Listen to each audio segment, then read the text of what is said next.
in here use GPS on their phones to get places? I would literally be lost without my phone. Here's my question. Is there anyone in here who sleeps with their phone? Be honest. I do too. Husband one side, phone the other. Not quite sure which one I can't do without yet. I promise to take everything that I've heard about social media and put it on a shelf.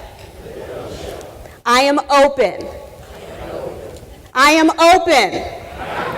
I am open. Okay. So we're going to look at the 3 best social networks for disaster preparedness, okay? Now, are there many social networks? Of course there are. There are literally thousands, but you can't be on all of those social networks. Just like you're not a member of 20 professional organizations, you should not attempt to join all of these just because someone tells you you should be there. There are some that are going to be better suited for some people in this room than others. So again, we're going to look at Facebook, Twitter, and YouTube. I have a somewhat alarming, possibly disturbing piece of information for you.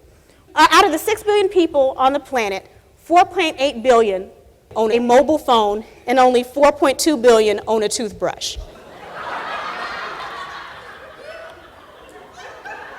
So more people have mobile phones than toothbrushes, which means that more people can actually access social media, even without internet, it's possible, and we're going to talk about that, than actually are able to brush their teeth. So hopefully what we can do is also get them some dental hygiene information via their mobile phones, okay?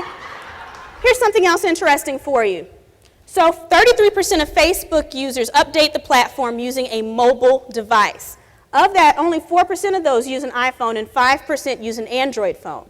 What does this mean? This means that 2/3 of the people that are using social media via their phone don't have a smartphone. They don't have internet on their phone. And that's okay, because there are many ways to use it via text messaging. How many people in here knew that you could update social networks with text messaging? Raise your hand. How many people in here knew that you could receive updates from Twitter without having a Twitter account and without having any type of internet access, just via SMS? Did anybody know that? So this becomes really important to you all in the room, and we're going to get into the specifics on that, because what this means is that if you're trying to get information out in an emergency, it doesn't matter if the people that you're trying to reach have internet access. It doesn't matter if they have Twitter accounts. You can still get information out to them via that form in case of an emergency. That's what we're going to take a look at. How many people in here know that the key to being successful in business is building great relationships? Raise your hand. So if you become a resource and not just someone that your clients are doing business with, they're going to look at you differently. I'll give you an example. So I'm following the Tornado Conference on Twitter this morning, okay? And it just so happened there's a gentleman in the room tweeting, and he represents the insurance company that my family's used for 4 generations. And he put a tweet up about how you should wear a helmet in a tornado because over 50% of injuries happen, as head injuries. I didn't know that. That's useful information.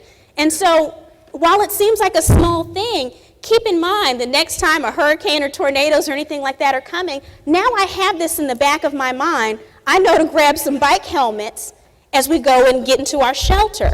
That's huge. Now, how do you think I feel about this person and this company that my family has already been with for so long? They've given me a life-saving tool. And on top of that, I'm now going to go and share that with more people via social media, crediting this person. Think about if this is you. Think about how that makes people feel when you become that resource, okay? Here's another alarming statistic for you. People are 3 times more likely to watch a 30-minute infomercial than they are to read a 1,500-word article. It's actually expected in the next 2 years, 80% of online searches will be for video. Not articles, not regular written content. So start to think, if there's information that I'm trying to get out there, how can I put this into some type of video snippet and share it via social media? And I can speak from personal experience. When the power goes out or when you lose those resources, you still have your phone. As long as the cell towers are still up, you still have your phone. And so you can still get text messages from people on Twitter, your Twitter followers, saying, this is what's going on, this is the updates here, this is where resources are available, we're almost through this. That kind of information can be very comforting when you're huddled up in a closet or a small room and you have nothing else to look to. For you to be successful on Facebook, you have to be social. So you have to have an edge of care. You have to hit emotional triggers to be successful on Facebook. That's how it works. So start to think about what will resound with people. You know, the video that Mike showed was very, very powerful. You know, I started getting shivers looking at this huge tornado, and then when the power lines were hanging down over him as he was driving through it, that type of thing gets people's attention.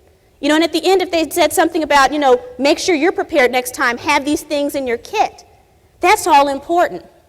And then Twitter, again, this is really huge when it has to do with sending out those immediate updates. You know, tornadoes are one of those natural disasters where you don't have much advance notice, do you? You know, people of all ages can leverage this, so I don't want anyone to think that their age or their lack of prior knowledge restricts them from using social media strategically, because it really doesn't.